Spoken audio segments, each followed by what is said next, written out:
Hey everyone! Welcome to a brand new episode of Wives Wind Down. Cling, cling, cling, cling, cling. Yes. Welcome, welcome, welcome. It's that time. You already know it's Wednesday and it's time to wind down. Oh, I see our guest is already in the chat. I'm going to get you in a minute, girl. Once you request, of course. Hey, Princess. Hey, Tiffany. Hey, Renita. Hey, Jackie. I feel like the whole crew is here. Y'all my tribe. Yes. Hey, Amia. Yes. I love y'all. Y'all are like, we are not playing tonight. I love it. Good to see y'all, well, virtually. For those of you all who are new to Wise Wind Down, welcome. I am your host, Shonda White, and I'm so excited to be here. For those of y'all who've been rocking with me, hey, Lily, I see you, girl. Support y'all so still on. Okay. Hey, Lakia. Oh, hey, Natoya. Thank y'all so much for joining for my day one. Some of y'all already on here. Some of y'all are my previous guests. Shout out to y'all. Like, y'all been holding it down. Hey, Quiet Storm. Y'all chat with each other. Like, I just love it. Like, y'all just don't even understand how much joy it brings me every week. I just love it. I'm so excited about tonight. For those of you all who are new to Wise Wind Down, welcome. This is an outlet that I created just for women who, whether you're married or single, or maybe you aspire to be married, whether you've been married for a year, 5 months, or 50 years, 20 years, or whatever. I created this outlet so that we can have a place where we can just come, keep it real, kiki, have some drinks, and you can drink wine, water, whatever's your fancy. And listen, don't y'all be judging tonight, okay? Because this is a judgment-free zone. And so y'all already know, okay? So whatever's your fancy. But I created this outlet so that we could just have a place to talk about real stuff in real life. I know when I first got married, I was kind of nervous. I was like, okay, I'm married now. Like, what does it mean to be a wife? Like, how do I do that? I went through premarital counseling and all that, but it was like nerve wracking a little bit. And I remember like our first year, we would go through different situations and different issues. And I was like, oh my God, is my marriage over? Like, what's wrong with me? Like, why are we having these arguments and these little disagreements? And I realized like once I started talking to other wives, they're like, oh, it's normal. Like, you're fine. Like, we went through the same thing. And I was like, why isn't anybody talking about this? Like, what is going on?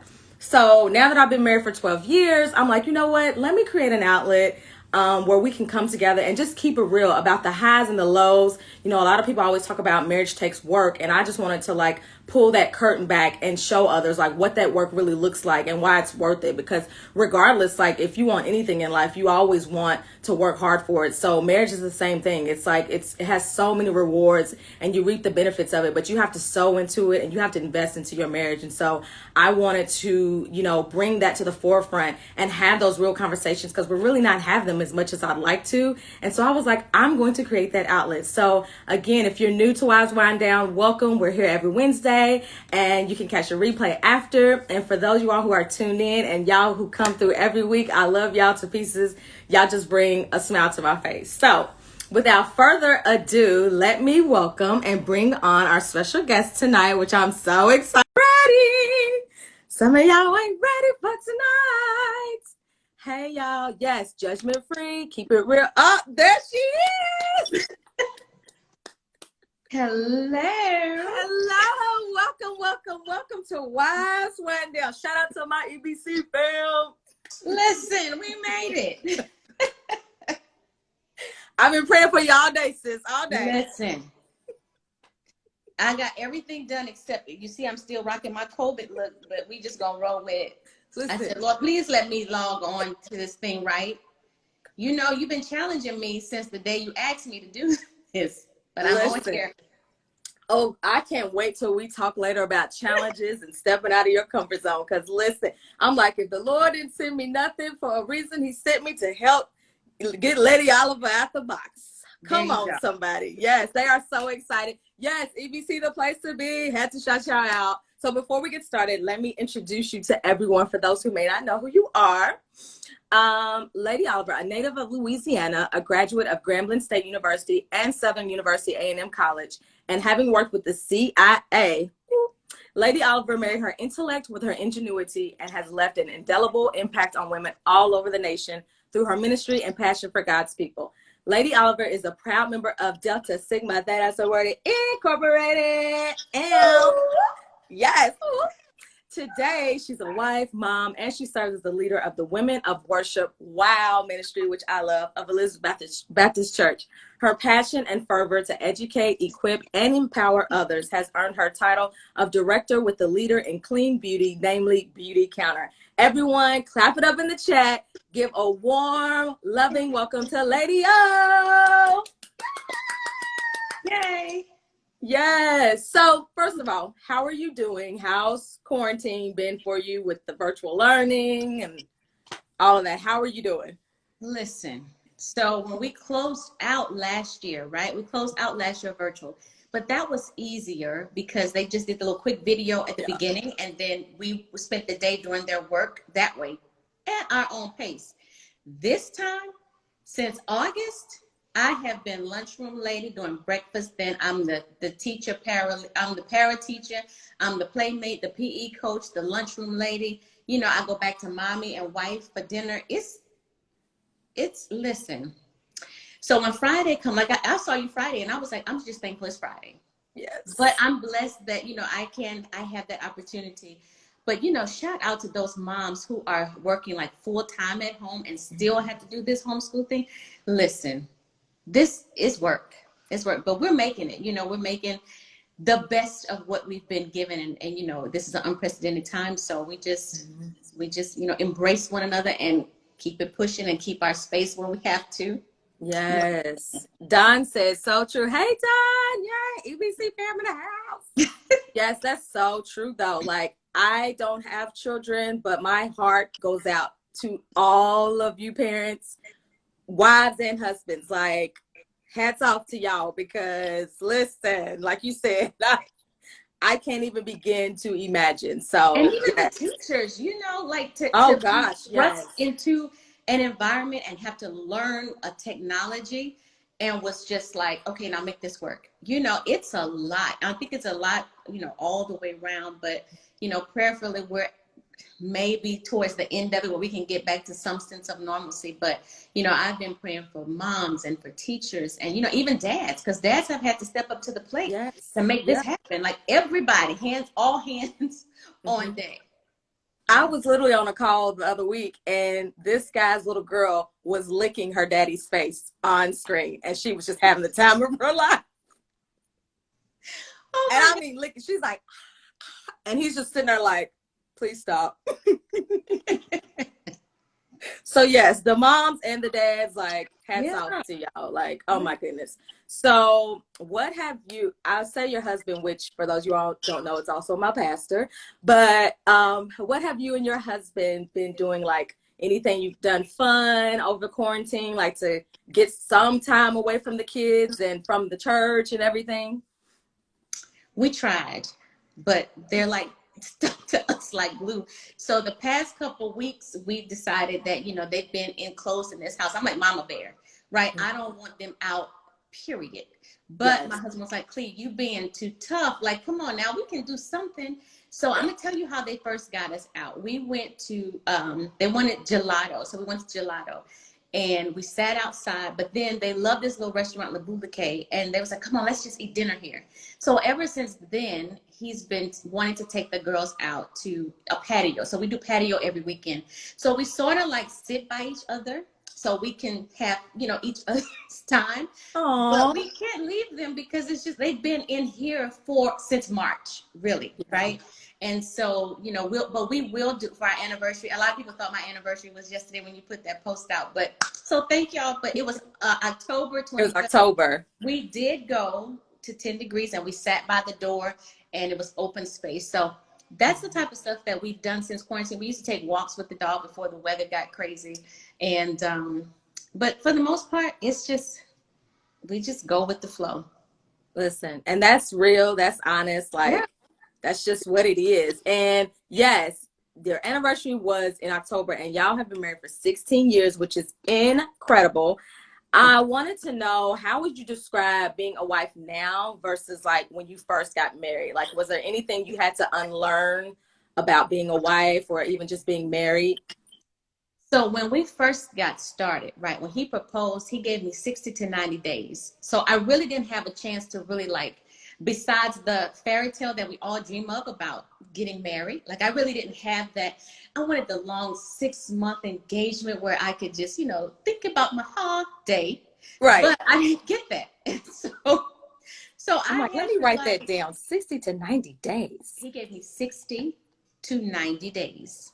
Hmm. From the moment he gave me the ring, and he said, you have this amount. And I thought my mom was going to be on my side and say, yeah, no, Craig, like she really needs this time. He was like, no, she has everything she needs.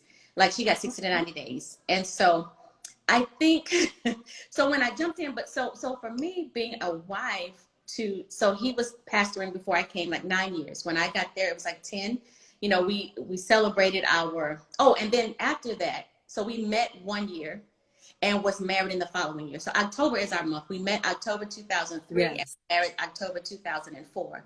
Okay. So we were both adjusting. So when we got married, it was just like, okay, like I don't even really, I know you're not like crazy, but we really haven't had like time to really get to know you. And so I think, you know, and for me, it was trying to let go of my independence when I first became a wife, because I did everything by myself. You put furniture together.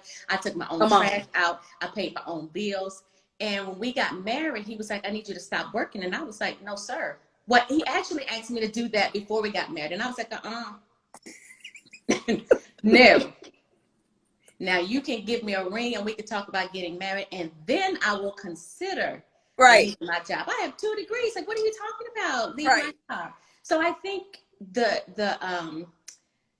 early me was like totally independent. Like I didn't want him to do nothing. I mean, I was dependent. I didn't want him to do nothing for me.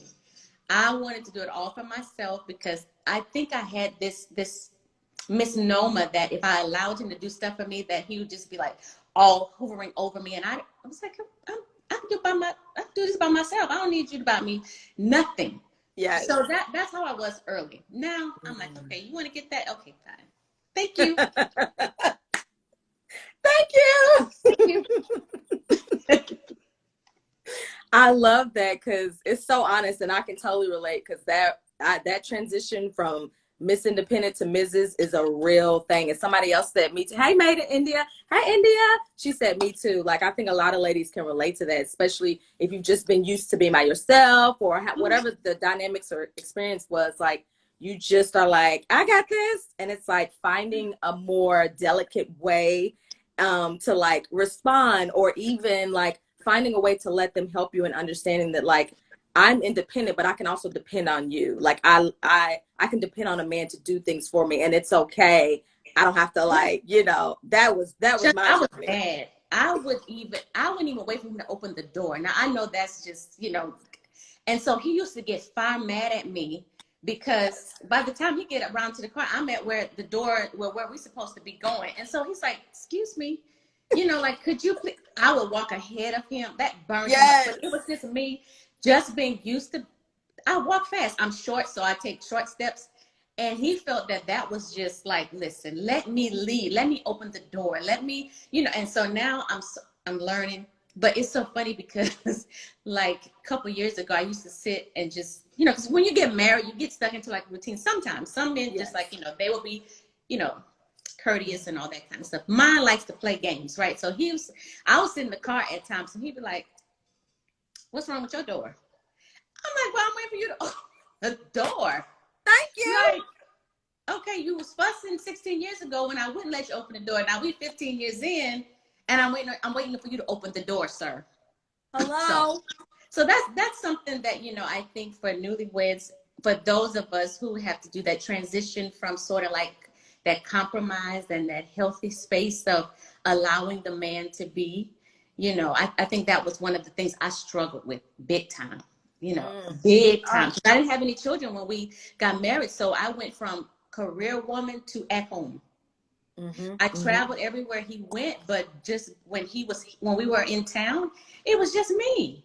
Like I didn't have nothing to do.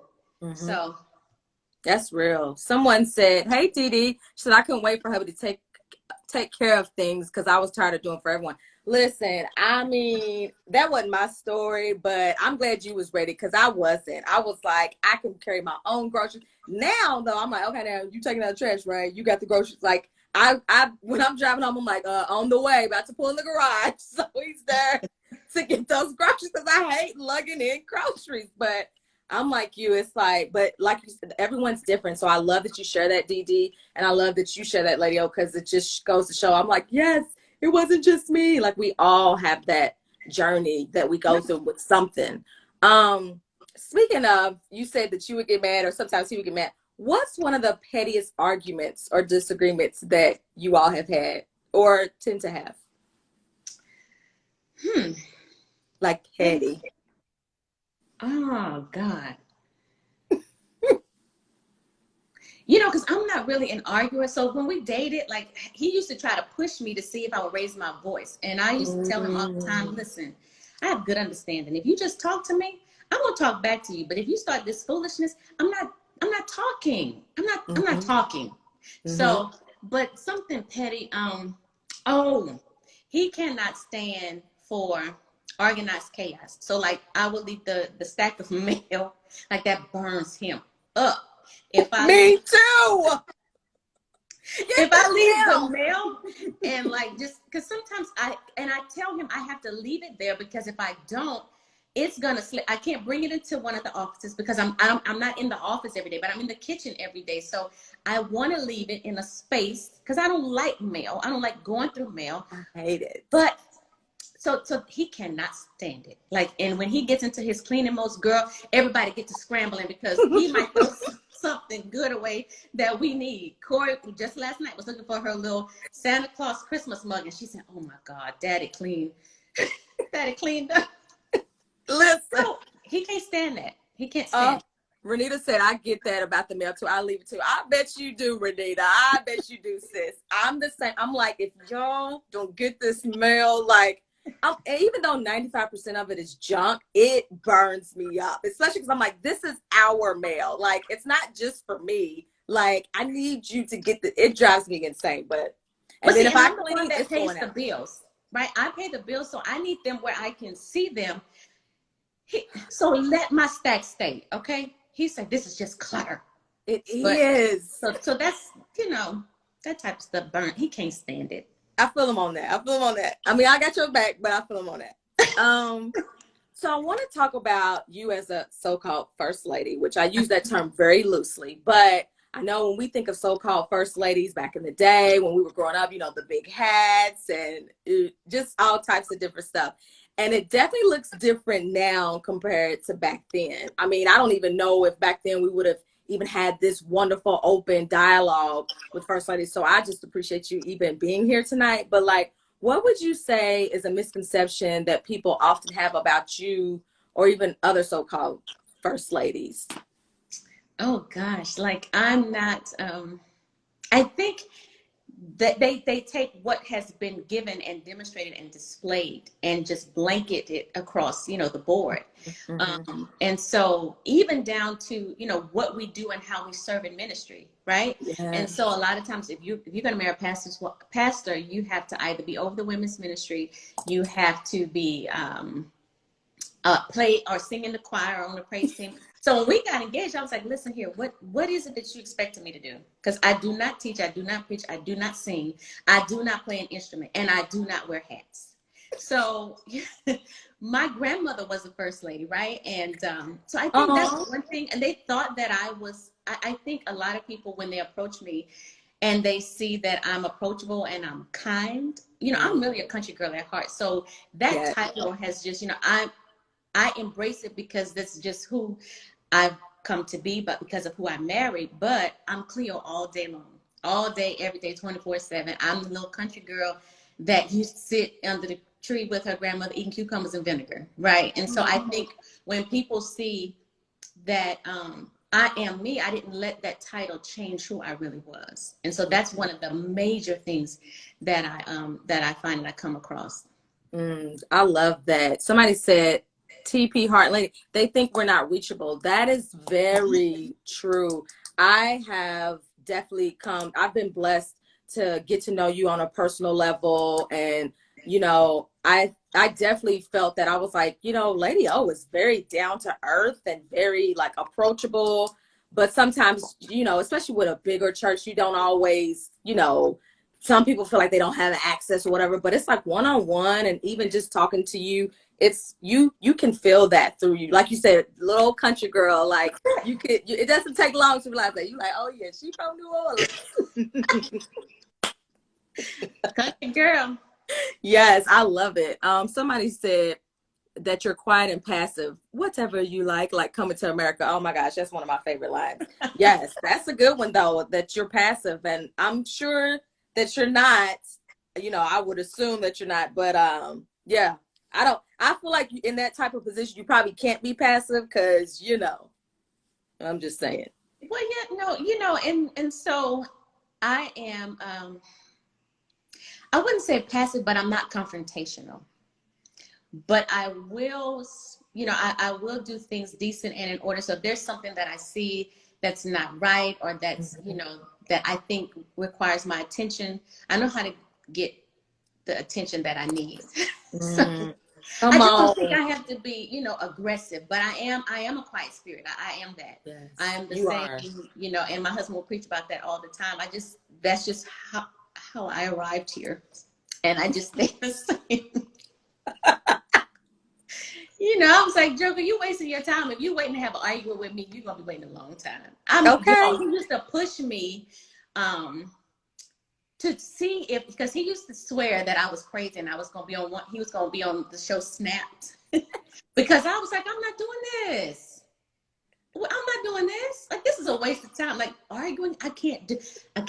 Like, it takes too much energy. So, he would just try to storm up the steps. It's like, where you going? Until you can talk to me like I told you I can understand. That's how we gonna grow. And yes. Another thing I used to tell him all the time, which is the God honest truth. So we sat down before we got married. I used to say, listen. And so this just shows you my unpassive side, right? So we sat down, we were dating. And I said, listen, it's a couple things that you need to know. But the main one is I don't do back and forth, which means I'm not going to break up. Listen, if I am the one that ends this, when we were dating. Somebody say, like, when we were dating. Yeah. When we were dating, I said, I don't. So if you, and we decide that, or if you decide that, you know what, Cleo, I think I want to just kick it. And okay, that's cool. But now if I make the decision, that decision is final because I don't go back and forth. So he was like, oh, okay. So yeah, see, I can be, sort of not passive. Yeah, exactly. I love that. And like you say, you can get your point across and make it clear without even causing a scene or whatever. Like, you're clever. You're smart. Oh, somebody asked, how did you and Pastor Oliver meet? Oh, goodness. So I moved here. And my cousin lives here, and she attended the church, and she loved her some Craig Oliver. And I was just like, girl, okay, I'm gonna come to your church. So I went to her church, and he was preaching, and at that time he was fussing about something that was happening in the church. But anyway, we kept going, and he gave me a card. He sent a card by one of his armor bearers, and I had just gotten here. I just moved to Atlanta. And he had given his armor bearer card to give to me. And on the back of the card, it said, please give me a call. Hope I couldn't find the most inconspicuous way. It was a little note and his phone number. And then he scratched out, call me tonight. He scratched out tonight and put ASAP. And so I'm sitting here thinking, mind you, I just got here. So I thought it was the guy that gave it to me. And he was an older guy, like he was 55. The guy that gave it to me was 55. And I was like, no, I'm not going to do that. But in actuality, I flipped the card over and it was Craig's business card. And I said, oh, I'm not going to do that either. And so it's like, I remember you saying that. I can't do that. No, I'm not doing that. So after church was over, he sent the guy back to come and catch me. Because you've been to Elizabeth and you parked on that, if you go to the main campus and you park on that hill at the top, that's the best parking space because you get out, you beat the traffic. So that's where I used to park so I could hurry up out. And I was out the door like immediately following benediction. And then the guy came in, he was like, please wait, like I need you to, to really call him because he's going to kill me if you don't. And I was like, no, sir, I'm not going to do that. I'm sorry. And my mom, when I was leaving the church, I called my mom and she said, girl, you need to call him. And I was like, absolutely, I'm not doing that. And long story short, I ended up calling him and we went out that very day to 𝘠𝘠𝘢𝘢. And this is the way he met me, with a ponytail. Yes. I had a ponytail in my hair the day I got the car, and I met him at 𝘠𝘠𝘢𝘢's after I went through a whole litany of excuses of why I couldn't meet him that day. But I ended up going, and we went out every day that week. He came to pick me up every day that week. That's when I started learning about how I needed to let him open the car door. So I love that you said you went just like, in which you look fine, but like you was just your natural self, because we talked about that on last week's episode about how you just have to show up authentically you, because if you don't, then you're gonna have to, like, it's basically the representative, you're gonna have to stay that way versus just being your true authentic self, like on the first date from the very beginning. So I love that. That's the whole word right there. You better show up. ponytail And all. What? So in marriage, I know there's a lot of sacrifices and compromises all around, no matter who you're married to. But I assume that when you're married to a prominent figure or someone whose primary, like, you know, calling and profession literally revolves around a flock of people, literally, I imagine the sacrifices are magnified. So what are some of the challenges or something that people don't think about when it comes to being a wife to someone like your husband who is in a prominent position? And that could go for anyone, whether they work in, you know, corporate America or a celebrity or act, whatever. But what are some challenges that you feel like people don't often think about or they don't understand or consider? I think the sacrifice of time, you know, and presence. So Corey had cheered for several years and all of her competitions fell on the weekend. Right. And she couldn't understand, like when she was younger, she couldn't understand why all the other dads were there, but not her dad. Right. Because if we're traveling, she was on a traveling squad. And so if we had to travel, a lot of times he could not come. Right. Because he had Saturday Express at Elizabeth and then all day Sunday at Elizabeth. And so there were times where he was able to pop in and pop out. But I think that's the major one. But, you know, in that, you also make the time where we can try to get it around that. But for her, that was major, right? Some other sacrifice, and it's both ends, right? He misses out, so he feels bad, and then she misses him, so she's, you know, feeling some type of way. But that time and that presence is something that that is the most, you know, that I can just really quantify as relates to sacrifice. You know, and then sometimes just seeing the emotional toil, like when he comes home and after, you know, whether it's ministering or whether it's, you know, trying to help somebody's family, you know, with a devastating loss or something like that, being human, he's human, right? So that is pressure. That's weight of the world that has to come home at times with him, right? Sometimes he can, you know, shake it. And then other times it's just like, you know, I'm watching him, this strong man, you know, like just with this pressure. And he's not the type that is, that will say, I'm tired, you know, but he has come to, and, you know, I'm the one that's like, okay, now look, you got to, you know, take some time, right? You got to take care of yourself. And so I think time is the number one. And then sacrifice, I mean, the other one is the pressure of it all at times with his job. Yeah, his job that's is that good. pressure. Especially, it helps, I think, to put things into perspective for people, whether they think, oh, well, she's a first lady, but it's like, we don't always understand what is being sacrificed behind the scenes or what you have to, like, you know, you and the children and like what you all have to sacrifice so that he can pour into all of us and even what you pour into all of us. And I remember I had to speak at, I was like the speaker for a women's conference back at home. And I felt that burden, like, because I'm like, they are waiting for me to give a word and encouragement. That was heavy. And I remember telling my husband, I said, I don't know how ministers and pastors do this every single, I mean, obviously it's a calling and you're anointed, but like, that is a heavy burden to carry. Like, it didn't even compare to what he has to do every week. So knowing that you know, have to sacrifice that, I think it's also a reminder to us, it's like, we can't always you know, because sometimes we get spoiled, you know, as the flock and the pew members, and we're like, we want our pastor, we want our family, we want y'all to do this. And it's like, but his first ministry is to his own family as well. So I love that you said that. I truly believe that all of us have a purpose, even before we get married and before we become wives. And, you know, before all of that, we're women of God and we all have a purpose. So was there ever a time when you felt like you lost your way or you were uncertain about what God had specifically called you to do beyond being a wife or a first lady? Like, and if so, like, what steps did you take to find your way? You know, I fought tooth and nail with God. And it took me 5 years after getting married, because remember I told you that I told him, or I asked him, what is it you want me to do? Because I don't do this. I don't like to talk in front of people. You know, I was a software engineer by trade. I'm used to working in front of the computer, right? I don't do this lot. And then, you know, for me, walking into Elizabeth, at that time, it was only 2 services, but it was jam-packed, right? And I'm like, I've gone from just not being known or seen to now like all eyes on me.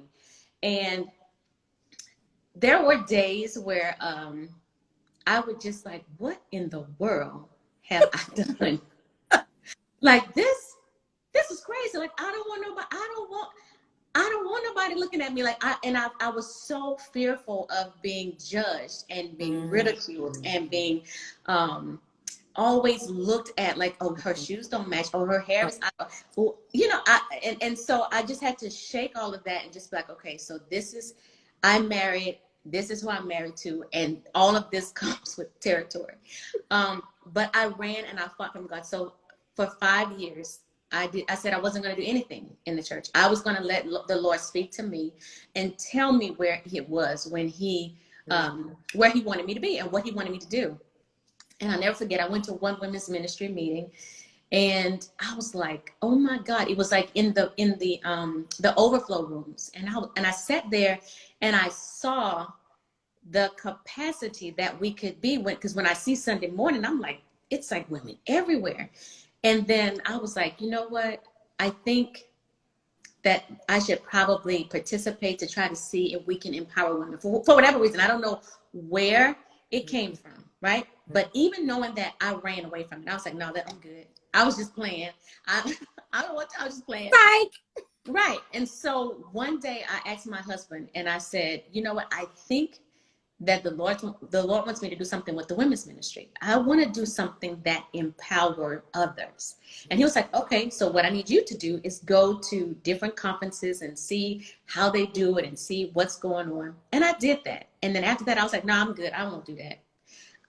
Women are tough. I was like, Craig, there's no way. I don't know anything about anything. Like it took me years to get comfortable in doing what I do with WOW, you know, and even from the rebranding, like I never forget, Miss Lucy used to chase me down and said, the Lord told me that you're going to, you know, minister to women and this is going to be your launching pad. And I was like, could you just ask him for me not to talk to you like that, and then just let me be where I am. Like I'm fine where I am. But that was when I ran. But when you realize what your passion is, and because I didn't think I was equipped, I didn't think I was qualified, I didn't think I was equipped. But when he calls you to something and you have a passion for that, and you will realize, because you can't sleep. I mean, every time you think about it, you're thinking about this thing, you're thinking about how you can make it better, you're thinking about, you know, all of the lives that you can potentially impact, right? And so I just said yes. I was like, okay, I'll do it. And what I want everyone to know is that if in fact he's given you this passion and he's given you this vision, then he has equipped you with everything that you need to do what he's called you to do. Like I had no idea. If anybody knew me growing up, I was the shyest of the shy. I didn't like to talk, period. But my grandparents made us, if anything else in the country, you had to say good morning, good afternoon, goodbye, good night, thank you, you know, you're welcome. You had to speak. But this type of assignment, I call it an assignment, you know, and I had to surrender and say, okay, the Lord made me and he knows me better than I know me. And so obviously, you know, he's put something in me in order for me to be able to do this, because I can't explain it. I cannot explain what has happened with WOW. besides the fact that he has his hand on it. I love that. Somebody said, wow, you've helped me. Wow has helped me so much and so many times. Listen, I hear you, sis. Like, and that, I'm just glad that you're honest, because I think for some people they assume, oh, like you said, when you become a pastor's wife or whatever, oh, you're just gonna go lead the praise team or whatever. But that didn't come automatically for you. So even you had your own journey, your own battle with the Lord, because you know some seasoned folk may think, well, you always hear the Lord speak. Sometimes you hear God speaking, you be like, that ain't for me, God. No, I'm like, you know good and well. You know good well that I don't like to talk. And here's the thing. So, and for those of you on here and that you're not married yet, like, be careful what you pray for. Because I prayed, Lord, send me somebody that loves you and that puts you first. And look what he sent. He had a great sense of humor. I said, nah, I didn't mean that, but I'm thankful now. Because I was, yeah. So. That's a word. Yeah. So, and be specific, because that's what I said. I said I wanted somebody who loved him. And so, lo and behold, I was like, darn, you couldn't find like somebody that was like in the pew that was reading the Bible that really loved you, like that. That's really what I had in mind. That is, but so I'm grateful and thankful. So he knew what was best for me. But yeah. God always knows. And like you said, you got to be careful what you pray for. I know a lot of people, we love the Sierra prayers and what everybody else pray, but I can't pray Sierra's prayer. I love Sierra and Russell. I can't pray their prayer, because my needs and what I need from my husband, like you said, God knows us best. So I need him to send what I need, even if it's what I want plus what I need. Because sometimes God will send us things and we didn't even realize we need it. I'm like, you know what? I needed a little bit more of that ability to say no and push back, because I'm a people pleaser, but my husband ain't. I needed that. Like, it was a whole world. And we just the opposite. Like, mine is just like, yes. I'm like, no. Now that's enough. Like, rest that's yourself. enough. Sit down somewhere. I've gotten better. Okay. Thanks to therapy. You have basically, we talked about this a little bit earlier, but you stretched yourself, and obviously even being here in this moment, you've had to stretch yourself and step out of your comfort zone, which I'm so proud of you. And as you can see, women are feeling you and they are being touched and impacted. And that's what this is all about. Like, it's just honest, real talk, so that we can pull back that curtain and just be ourselves and be women and just talk about what it really takes to get and stay married. But because you've had to step out of your comfort zone and now you're a clean beauty advocate and you're a director with Beauty Counter, what have you learned most about yourself, and what would you say to encourage other women to try something new and to step out of their comfort zone? You know, I think even with Beauty Counter, right? That was something. So when I started, WOW was on hiatus because we had the flood at the church. And that passion that I was talking about, it was like eating me alive because I couldn't get to WOW. I was just like, Craig, you're gonna have to do something, like pitch a tent or do something. I need to talk to my women.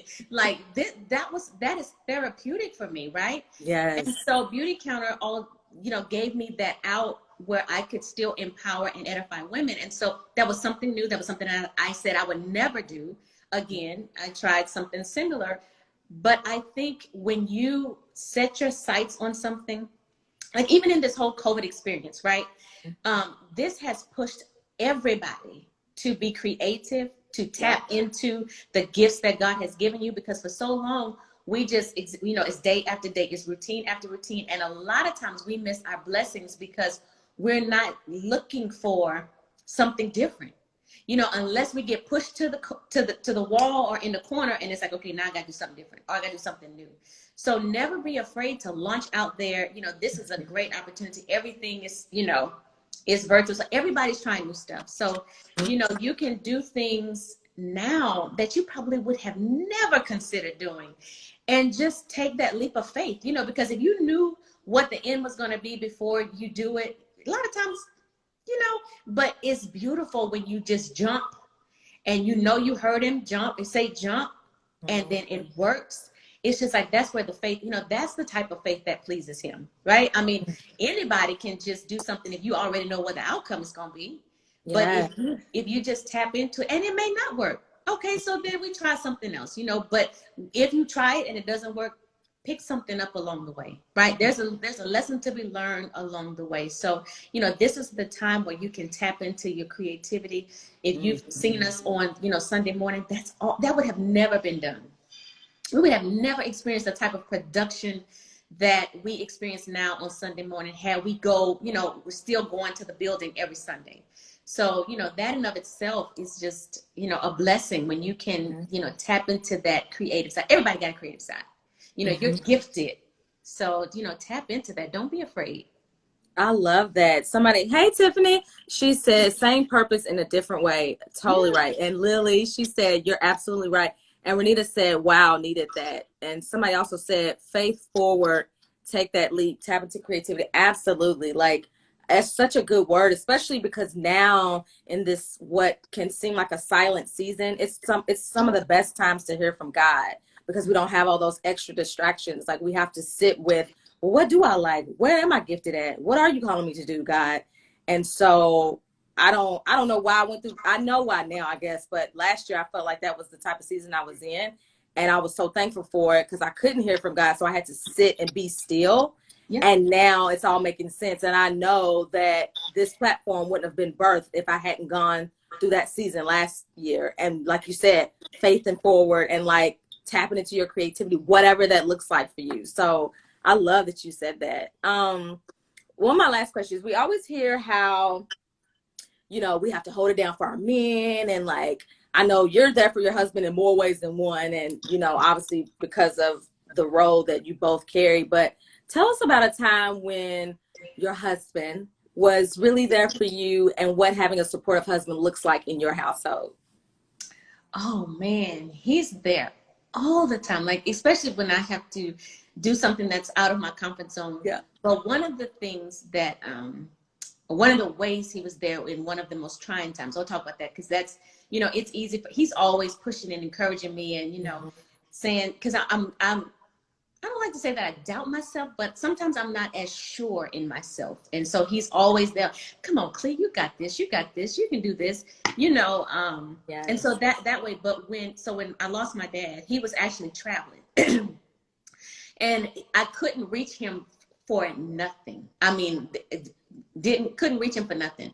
He canceled the revival and flew right back home. And then it was just like, you know, just to have him here, it was like, okay, you know, like I'm gonna be all right. Because when I saw him during that period of time, it was like, you know, back to when he asked my dad, could he marry me, right? And so my dad was like, okay, you take care of her. So it was like that coming full circle, right? And so now with my dad being gone, it was just, okay, so he's really here. Like he's holding it down. And although during those moments where it's tough, where he doesn't have the answers, you know, he cannot. Sometimes with that type of pain, it's inconsolable. You know, you can't be consoled. You don't want to be. You can't even. I couldn't even articulate what I was feeling, but just having him there, right? It was just his presence. You know, it meant everything. You know, it wasn't. He didn't come in as the pastor trying to fix it or pray me through, or you know, a bunch of scriptures and don't forget now. Right. You know, it wasn't that he felt, you know, he let me talk about what I was talking about. I was angry. I didn't understand it. I was confused. But then he was like, you know, grief is a process. Like you walk through the process. You may want to run, Cleo, but this is a process. And so he let me be human, right? And it wasn't this whole spirituality thing where a lot of times people slap scripture on it. They do quotes on it. They, you know, and you get up, because if you don't, you know, that's a lack of faith and everybody's watching you. No, he was there like he was Craig Oliver, my husband that day, you know. And so when it was time for prayer, we prayed. But you know, that is everything. That support is everything.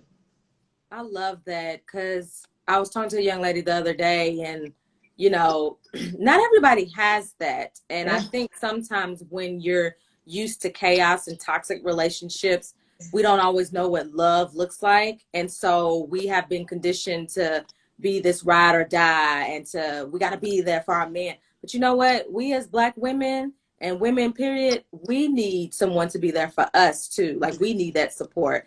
And like you said, especially being spiritual and being churched and whatnot, sometimes there are no words for the grief or the pain that we're going through. So for him to be there for you and for you to have that, like, I love that, because I just want people to see that picture of what love truly looks like beyond, you know, the surface. Like, I love that you shared that. That was beautiful. Thank you. So switching gears, a little lighter note, you have been incredible. Like, the gems from Married and Single Women. Listen, y'all better catch this playback, this replay. But now I want to switch gears to our rapid fire round, which is just some fun questions, just to get to know you better as a woman and a wife. So are you ready? I'm ready. Okay. All right, and ladies, y'all know, and gentlemen, if anybody's watching, but y'all know, drop in the comments. You know, y'all know how y'all do each week. So, oh Lord. Okay, this is a slightly new one. Which TV wife best describes you? Claire Huxtable, the original Vivian from The Fresh Prince, Rochelle from Everybody Hates Chris, or Rainbow from Blackish? Claire. Why you pick Claire? You know, because she was always the nurturing one, like getting stuff together and making sure, you know, everything was everything. And so I think that's, yeah. Mm-hmm. I love it. You made a look on one of, was one of them, you was like, I don't know that one. That last one, which is, oh, you know what? My mom watched Everybody Hates Chris, but I never watched it. Listen, a lot of people sleep on Everybody Hates Chris. She loved it. Hilarious. It's tough. She's like, my husband has 2 jobs.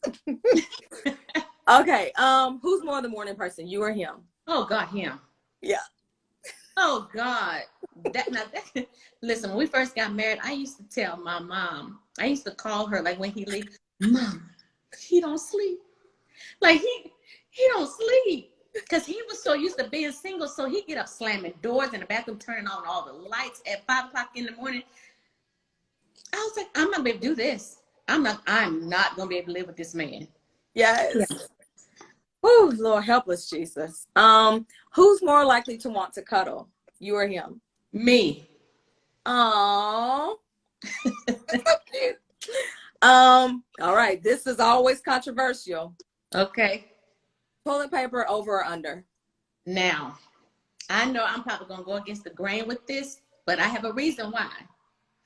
It's under, because when I have to get up in the night, I don't like to like roll it and catch it. So if it's against the wall, then I can feel for it and then pull it and then be done. And then when you have kids, you know, it's easier for them to grab it and tear it off if it's under. So that's why. I know, over. But I hear you. But when they come to clean the house, they put it and they put the little cute little, they used to put the little decorations, and I just flip it back and put it back. I ain't got time to be flipping and trying to find the tissue when I'm sleeping. I ain't like to open my eyes when I have to go to the restroom at night.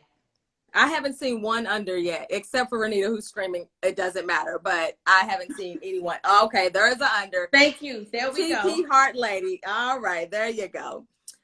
Would you rather enjoy well, it's kind of pre-COVID, but would you rather enjoy a live music concert or relax at home, just the two of you? Oh, we go to the concert. Yeah. He don't know nothing. Like, he don't listen to music at all, but he does it because that's what I do. Like, I love music. And besides, he loves Anita Baker, right? I assume. That's it. That's it. He don't even listen to the radio when we drive, and I'm like, sir, we got to come on now. Yes. But fun fact, I also love the old school rap, like this new rap I can't understand, like but 90s, the OG, like the 97.9. I love that. Y'all don't judge me now. I'm just telling you, I love that, and I can sing all the songs. And he gets so bothered. He gets so bothered. One day I'm gonna tell you this real quick. We were going somewhere and we were all dressed, I think it was the mayor's ball. We were dressed like in our fine clothes, and I put on the radio station, and I knew every song. My makeup was done, and I was just as glamorous as I wanted to be. And I sang every OG song that came on the radio. And he was like, "So you just gonna sit over there and just rap all night?" Mm-hmm. So I need you. Like, what's one of your favorite lines from a song? Well, I like all of them, Shonda. I don't know, but you know, 5 Minutes of Funk was one I performed. If you went to his 40th birthday, I performed that live, pregnant and all. Oh, I need to see a video. You didn't see that? Oh, girl, I did it live and in color. I need a video. Thank 5 you. minutes of funk. Thanks for the video. Please send. Thank you. So you like 80s hip hop? Like, I like that. Let's see. I graduated in 93. Like, yeah, I like all that old school hip hop. Like, yeah. Okay. We got you. Somebody said rapper Cleo come through. Okay, rapper Cleo. Told y'all wasn't ready for tonight. Y'all wasn't ready. Which do you prefer, a sunny tropical getaway or a cold cabin getaway? Oh, girl, all day. I'm at the beach all day. Yes. Me too. Except for this year, obviously. Well, except for February. Who's more likely to leave a pile of clothes around?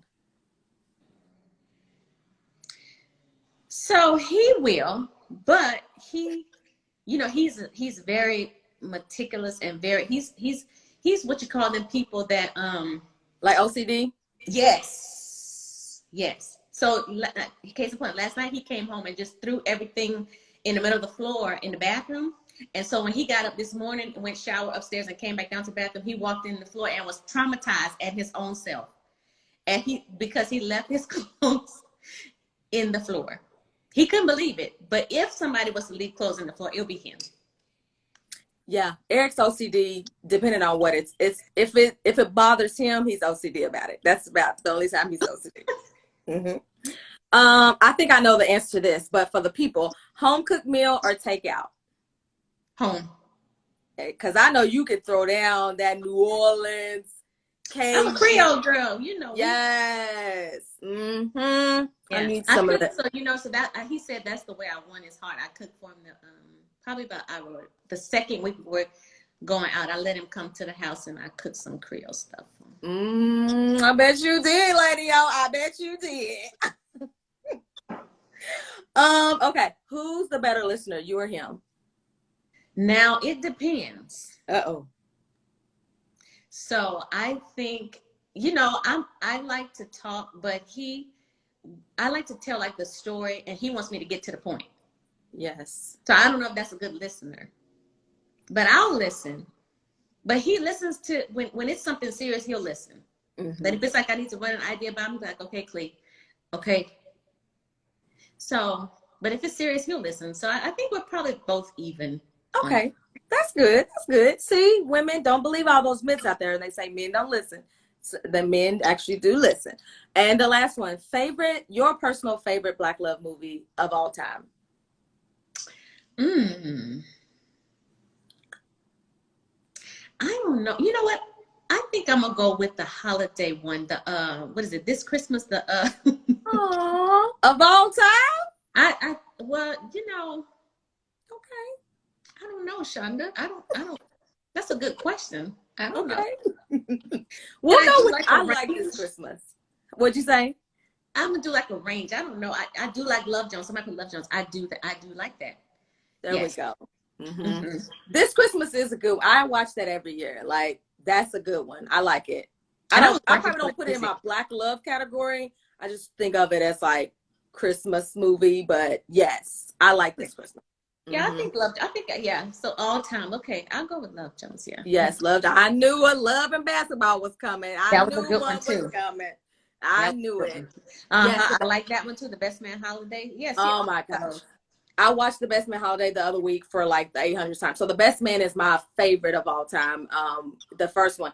I watched Best Man Holiday a few days over the weekend, and I was bawling like a baby, which is my only hiccup with that one because I'm like, it makes me cry so much, but it's so good. But I just cry so much. So yeah. But anyway, so before we wrap up, I want you to tell people how they can reach you, how they can follow you on your social media, and also what you're toasting to tonight. So I am on Instagram and Facebook, the same handle because I can't make it complicated. I am _Lady Oliver. I think that's right on both of them. I do have Twitter, but I only check it to get the lowdown on what's going on with, who is not trying to leave our house. Yes. On 1600 Pennsylvania. That's the only time I do Twitter. But yeah. And then everything else, you know, you can find out about everything really. I post a lot of stuff with Beauty Counter on the same Instagram and Facebook. I don't have a separate one. I know Shonda's gonna try to work with me to try to, you know, be more consistent. But this has been great. I got you, boo. I did the live. I did, you know, listen. Y'all, please clap it up in the chat for Lady O, because y'all, I wasn't gonna say anything, but since she said it, Thank you, Terry. Look, that's my handle. That's right. There we go. That's me. Yes. She said, "That's me." Yeah. You know, cause y'all, I'm still trying to learn this. I'll make it quick because I was, you know, trying to ask Shonda, am I supposed to respond? Like when people, you know, say something on my post, like if I do a post, because a lot of times I'll do a post and I forget that I posted something. And then I don't want to feel rude. So, you know, for those times that you posted something or you commented on something and I didn't respond, it's just because I didn't know. Shonda working with me. So I love y'all. This is fun. See, they said you did it. Tiffany said you did it. And DD Lewis said, great job, Lady O. Like I knew you could do it. Like, I'm just so thankful because I know it was you stepping out of your comfort zone. I know this is like different for you, but because I've had the pleasure of getting to know you personally, I was like, I know that you would keep it real and be honest, because that's the type of people I want. I want people who are going to be transparent and not like try to front. And I knew that you would be that person because everybody can't do that. And so I knew that you were going to be genuine and honest and transparent. And so that's why I asked you and invited you and was like, okay, now, Lady O, you can do it, because I knew that it was bigger than me, it was bigger than us, and that somehow, some way, whether somebody's going to watch the live or they're going to watch the replay, that they would be touched by it and impacted. So somebody said, this was so good. Awesome job. Thank you for your heart of transparency. Aww. Thank you for being you. Love you to life. Aww. Thank you. And somebody said, totally needed this. You were hilarious. Love you both. Oh, hey, Lynn, my pew buddy. I miss you. And Angela said, love this great conversation. Oh, and what are you toasting to tonight? I'm toasting to you and everybody else who is, well, first I'm going to toast to you because, you know, for you saying yes and accepting and stepping out of your comfort zone and tapping into your creativity and, you know, giving, like I live and breathe for moments and for women who empower other women, because that is my heart's passion. Like, and I love to see how other women can show that it can be done without the competition. So this is for you. And then the next one, I just want to do real quick because I know we got 3 minutes. To everybody else out there. You're okay. It's all right. It's okay. Instagram has changed their thing, so you could go a little long. So that's why I had rushed you off. So yes, continue what you were saying. Mm-hmm. Well, this one is for all of you who are out there and you stepped out of your comfort zone, or you're about to step out of your comfort zone, or are we gonna push you to step out of your comfort zone? Like, just do it. And then holler back at us and let us know you did it, because you're not by yourself. If God has called you to do it, then he's equipped you to do it. Yes. Cling, cling, cling, cling, cling. Eye contact, eye contact.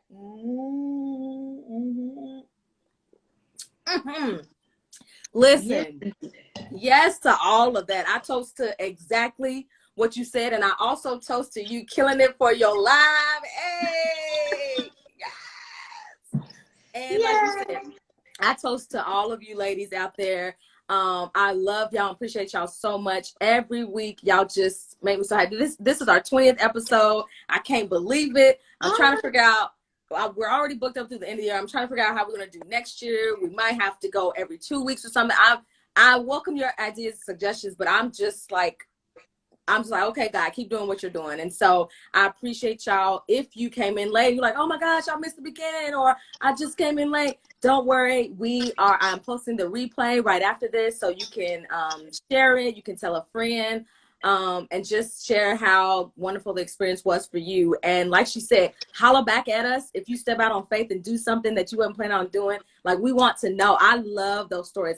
Like you said, I love women empowerment. I feel like it's truly my purpose and my passion to encourage and empower women through life and love, real talk. So I appreciate y'all.